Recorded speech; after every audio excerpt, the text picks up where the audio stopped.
अस्सलाम वालेकुम, welcome back to Madiha Rani vlogs. कैसे हैं जी आप सब? आई होप आप सब बिल्कुल ठीक होंगे। अल्हम्दुलिल्लाह मैं भी बिल्कुल ठीक हूँ। और कैसा जा रहा है जी आप सबका रमज़ान? उम्मीद करती हूँ सबका रमज़ान अच्छे से गुज़र रहा होगा और दुआ करती हूँ कि इस रमज़ान किसी का भी दस्तरख़्वान जो है ना वो बिल्कुल भी खाली ना हो।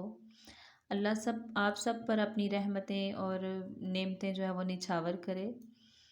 अच्छा, आज जिस टॉपिक पे हम बात करने जा रहे हैं वो उस टॉपिक पे बात करनी मेरे ख़्याल से ना मुझे लगता था कि ज़रूरी है। अ, ये जो टॉपिक है ना ये हाउसवाइफ्स के लिए है और एक मदर जो अपने बच्चों को घर पे टेक केयर कर रही हैं, संभाल रही हैं और इबादत नहीं कर पा रही रमज़ान में जिस तरह हम लोगों को करनी चाहिए हम नहीं कर पा रहे। I know are you also struggling mother this Ramzan. पूरा दिन ऐसे ही निकल जाता है बच्चों के पीछे भाग भाग कर उनकी छोटी छोटी ख्वाहिशें पूरी कर कर। अच्छा, फ़र्ज़ नमाज भी ना ऐसे अदा होती है हमारी कि एक बच्चा जो होता है वो जाए नमाज पर होता है और दूसरा रो रहा होता है और सारा दिन थक टूट के इनके छोटे छोटे काम करके रात को कोई होश नहीं होती। तो फिर ऐसे में कोई इबादत करें भी तो हम कैसे करें? अच्छा, सवाल थोड़ा मुश्किल था लेकिन जवाब जो था ना वो बहुत ही आसान है। जवाब था कि तुम अल्लाह की मखलूक की खिदमत में ही अपनी इबादत को ढूंढो। अल्लाह की मखलूक की खिदमत में हम अपनी इबादत को कैसे ढूंढ सकते हैं? तो आइए मैं वो भी आपको बताती हूँ। हम अपने बच्चों और घर की टेक केयर करके ही अपनी इबादत को हासिल कर सकते हैं। नमाज कायम करें चाहे कोई भी हालात हो, कोई भी हालात हो नमाज कायम करें, चाहे आपको अपने बच्चे को गोद में उठाकर ही क्यों ना नमाज पढ़नी पड़े। वो अल्लाह है, वो अल्लाह है, वो सब जानता है, उससे कुछ भी छुपा हुआ नहीं है। हम खाना बनाना हो या किचन में जाएं तो हम लोग अगर बच्चा रो रहा हो उसको कोई भी देखने वाला ना हो तो हम लोग उसको टेक केयर करते हैं ना, संभालते हैं ना। कुछ भी करना हो, अब मैं यहाँ पर ऊपर जाऊँगी तो मेरे बच्चे भी मेरे पीछे पीछे और हर जगह मेरे साथ साथ आपको नज़र आएंगे क्योंकि छोटे हैं और सारा दिन यकीन माने मेरा इसी तरह ही गुजर जाता है। और आज तो मैंने मिरहा मीरब को ट्यूशन भी भेजा था। आज उनका ट्यूशन का फर्स्ट डे था। वो खैर से एक नेक्स्ट जो क्लास में हो गई, एक नर्सरी में एक प्रेप में हो गई है। तो यकीन माने छोटे ने मुझे इतना ज़्यादा तंग किया, इतना परेशान किया कि मैं आज अफ्तारी भी मेरी जो है ना वो बस अल्हम्दुलिल्लाह बन गई थी उनके ट्यूशन आने के बाद ही जो मैं कर सकी। उसको उठाकर ही मैं किचन में आ गया, आप देखेंगे मैं वैसे ही काम कर रही हूँ। तो फिर हम नमाज जो है, नमाज जो फ़र्ज़ है हम पर वो हम क्यों छोड़ देते हैं कि जी हमारा बच्चा रो रहा था। अपने बच्चों को उठाकर नमाज़ पढ़ें, गोद में उठाएं बच्चे को और नमाज़ पढ़ें। तो यकीन माने इसका बहुत ज़्यादा सवाब है। हम अपने बच्चों को प्यार करके उनको अच्छी अच्छी बातें सिखाकर हर घड़ी सवाब हासिल कर सकते हैं। रोज़ाना कुरान का एक सफ़ा पढ़ें, एक एक सफ़ा ही क्यों ना पढ़ें, पढ़ें लाजमी इस रमज़ान। सदका दें, अच्छा बोलें, अच्छा सिखाएं। अच्छा बोलेंगे, अच्छा हम अपने बच्चों को सिखाएंगे तो यकीन करें इन बातों का बहुत ज़्यादा स्वाब मिलेगा हम लोगों को। हम लोग स्वाब कहाँ ढूंढते हैं? ज़्यादा से ज़्यादा ज़िक्र में, अज़कार में, नवाफिल में।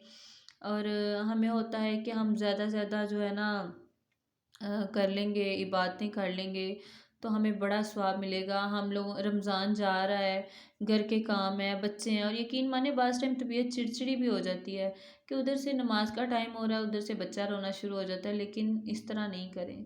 अपने बच्चों को, अपने घर को देख कर, अपने घर के अंदर रह कर ही हम जो है ना वो ढेरों स्वाब जो है ना वो हासिल कर सकते हैं।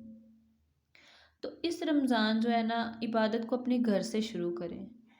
जब अपने बच्चों को खाना खिलाएं तो यकीन माने एक एक नवाले पर स्वाब मिलेगा। एक एक नवाले का स्वाब लें।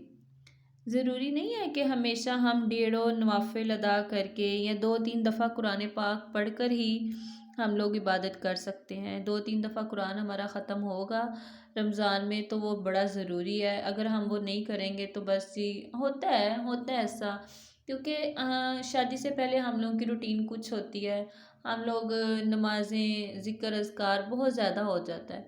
تو لیکن جب شادی ہوتی ہے تو پھر شادی کے بعد بچوں کے ساتھ جو ہے نا یہ سارا کچھ بہت زیادہ مشکل ہو جاتا ہے، اور اگر بچے جو ہیں وہ چھوٹے ہوں تو پھر تو بہت زیادہ مشکل ہو جاتا ہے، اور ہم لوگ یہی کہہ رہے ہوتے ہیں، اور میں اپنی بھی بات لوں تو میں یہی ہوتی ہوں کہ رمضان جا رہا ہے، رمضان جا رہا ہے، اور جو ہے نا وہ میں نے کچھ بھی نہیں کیا۔